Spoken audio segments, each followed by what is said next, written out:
नहीं करूंगा, मैं केवल अधर्म की चर्चा करूंगा। आर्य समाज के विद्वानों की इस सभा में धर्म के बारे में कुछ भी बोलने लायक मैं अभी अपने आप को मानता नहीं हूं, तो मैं केवल उस विषय की चर्चा करूंगा। मैंने 27 साल जिस विषय को समझने और आपको समझाने में दिए हैं, आज मैं जिस वैचारिक लड़ाई को लड़ रहा हूं, इस वैचारिक लड़ाई में यदि कोई मेरा वास्तविक गुरु है तो वो महर्षि दयानंद सरस्वती और उनके शिष्य हैं। एक अधर्म जो अरब की धरती से पैदा हुआ और पूरी दुनिया में फैला, भारत में 1400 साल तक हमारी बहन, भारत ये जो आज का भारत है ये भारत नहीं है पूरा। एक दिन जो ये मक्का है जहां से ये अधर्म फैला, ये भी भारत का एक हिस्सा है। और ये पर्सिया जिसे हम ईरान कहते हैं, जो पूरी दुनिया का सबसे बड़ा सिरदर्द बना हुआ है, ये भी भारत का एक हिस्सा था। ये जो इराक, सीरिया जिसे श्याम क्षेत्र बोलते थे, ये भी भारत का एक हिस्सा था। तो भारत महाभारत के समय का भारत, इसमें एक अधर्म पैदा हुआ जो मक्का से खड़ा हुआ था, और 1400 सालों से इस अधर्म ने हमारी बहनों की, हमारी बेटियों की केवल मंडी लगाई। और औरत को, औरत तो शब्द ही बहुत गलत है भाई, लेकिन क्योंकि मैंने इस्लाम को मस्जिदों और मदरसों से समझा, इसलिए बहुत सारे मैं ऐसे शब्द प्रयोग करता हूं जो बहुत ही भद्दे और बहुत ही गंदे हैं। औरत शब्द ये इतना भद्दा, इतना गंदा शब्द है कि मैं आपके सामने अभी इसे बताना नहीं चाहता, क्योंकि मेरी बहनें, मेरी बेटियां यहां बैठी हुई हैं। हमें कभी भी इस गंदे शब्द का प्रयोग अपनी माताओं के लिए, अपनी बहनों के लिए, अपनी बेटियों के लिए नहीं करना है।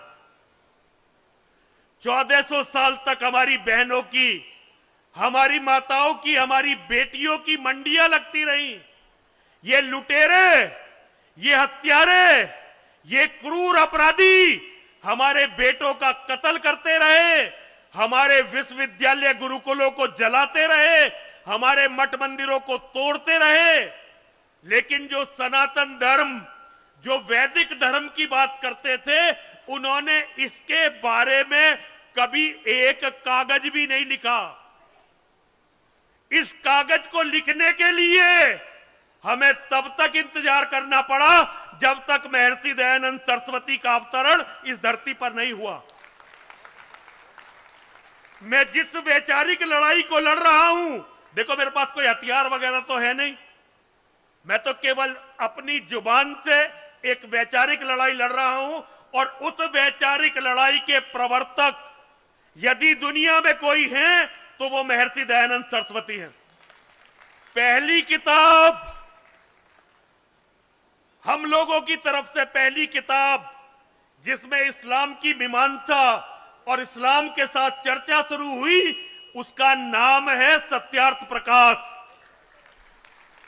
मैं देवी मंदिर का महंत हूं और मेरी सांस सांस में मां और महादेव का नाम रहता है।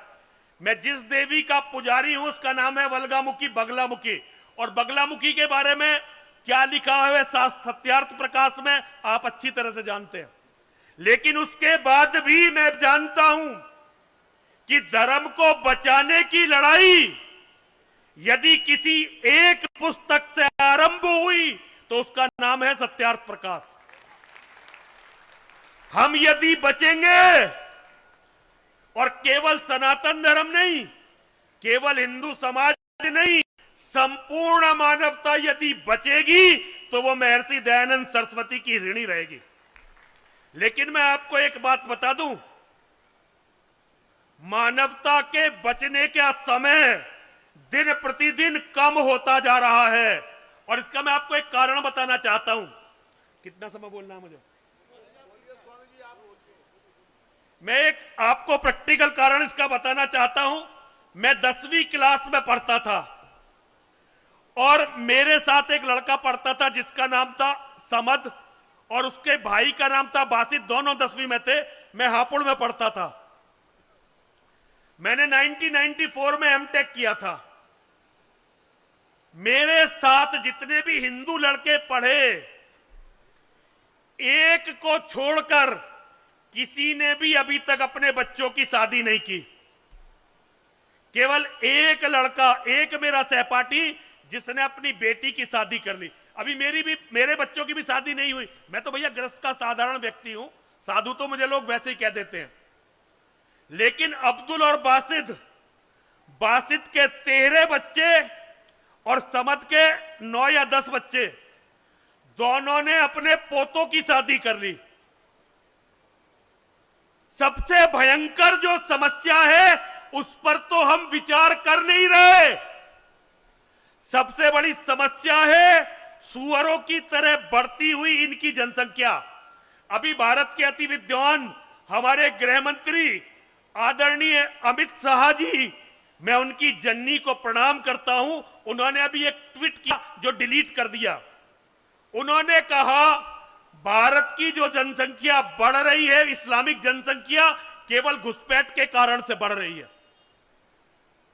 पहली बार मैंने इतना अर्थहीन, इतना बकवास संदेश राजनीति वैसे तो मैं नेताओं को कभी भी गंभीरता से लेता ही नहीं हूं।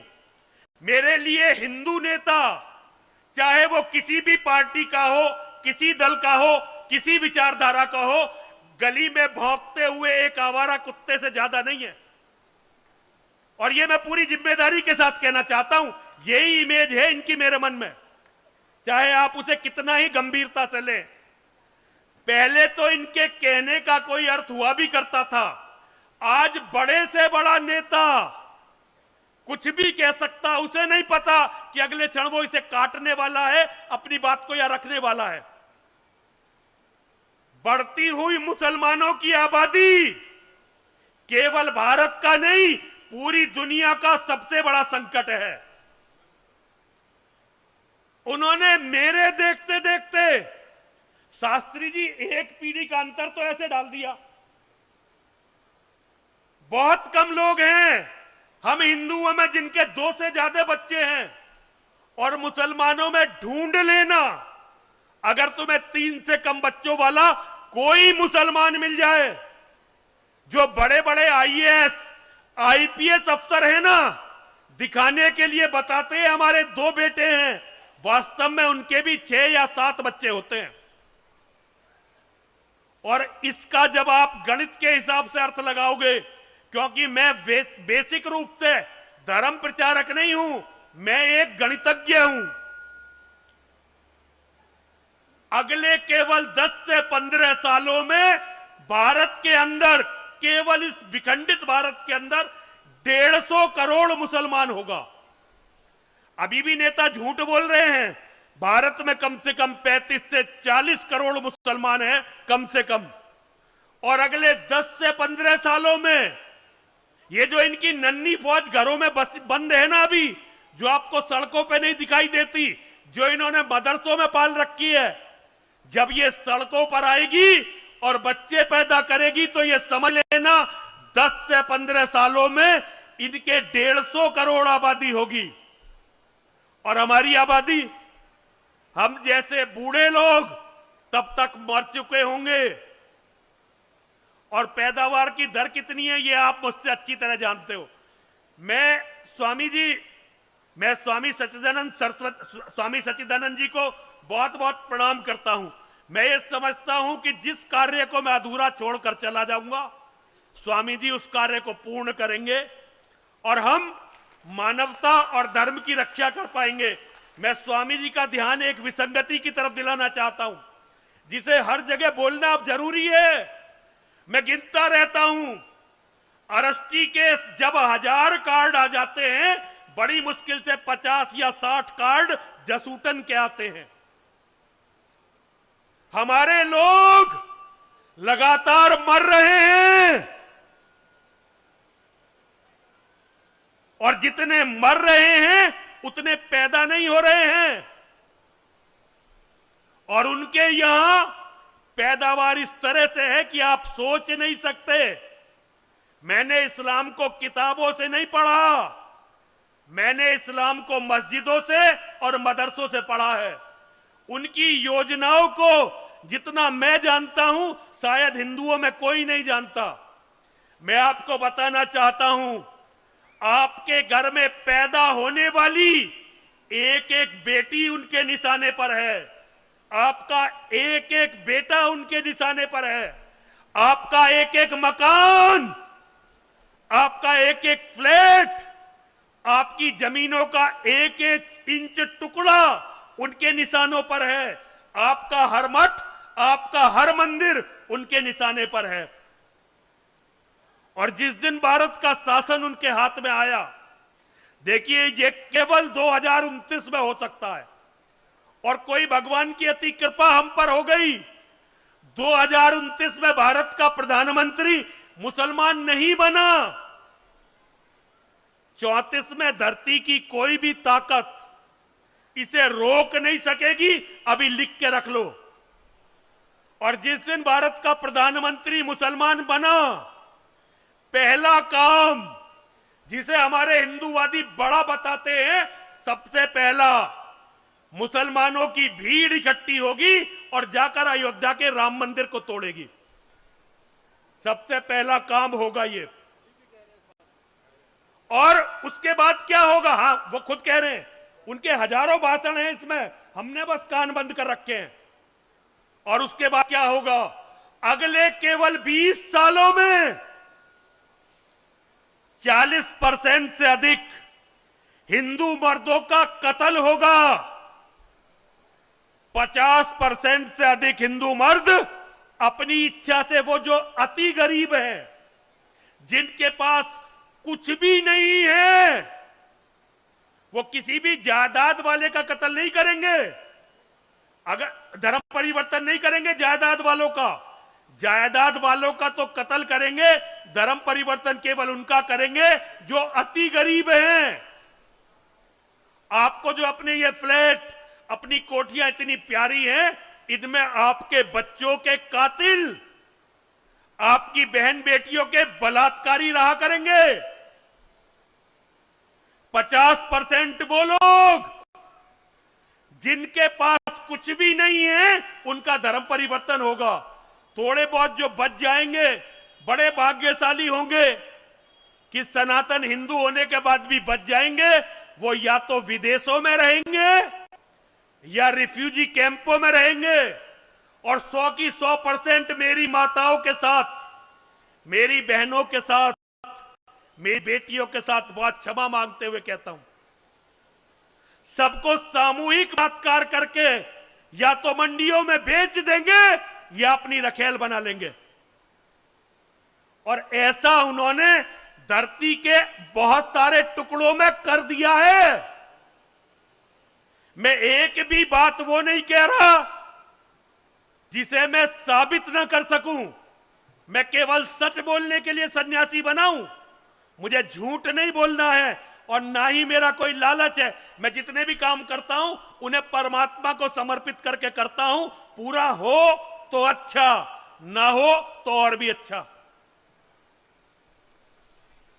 मैं आपसे बताना चाहता हूं, इस महातूफान को रोकने के लिए अपने सारे मतभेद भुलाकर खड़े होइए और सनातन की इस धर्म की कमान को संभालिए।